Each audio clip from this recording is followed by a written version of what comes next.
The last train. It was nearly midnight when Jacob boarded the last train from Black Hollow Station. The platform had been deserted, eerily quiet for a city line.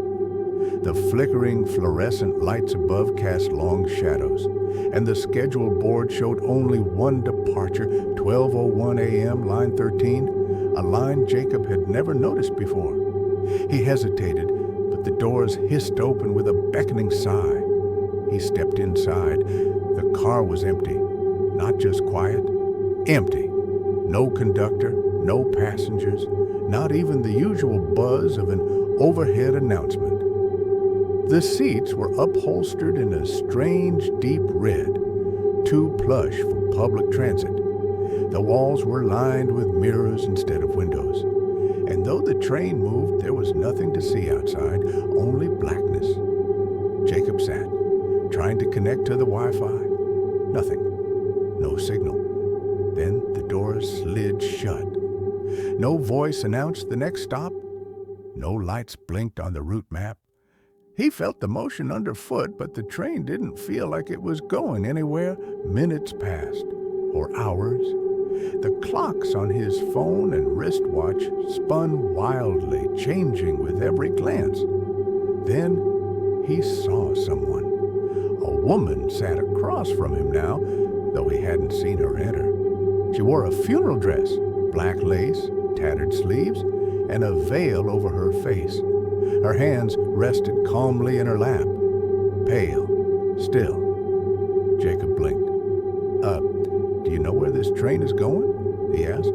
She didn't answer. Then slowly, her head turned toward him. Her eyes were hollow sockets, black and dripping with something tar-like. A smile crept beneath the veil, too wide, too wrong. Jacob leapt to his feet. The woman didn't move, but the mirrors did. They rippled. He turned to flee to another car, but the door wouldn't open. He banged on it, shouting, screaming. Then he looked into the nearest mirror. His reflection wasn't moving. It just stared back, smiling like the woman. Blood trickled from its eyes. He stumbled back. All around him, in every mirrored wall, they watched him.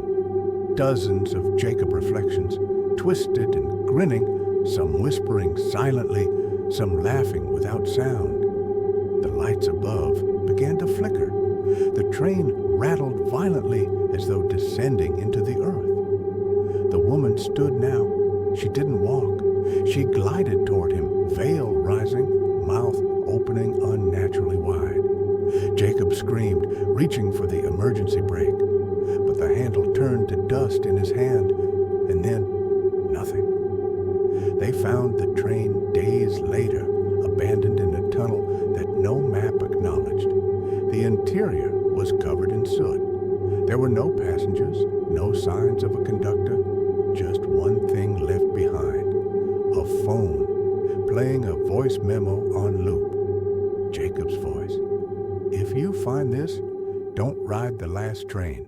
It doesn't go to anywhere. It takes you, and then it makes you drive the next one."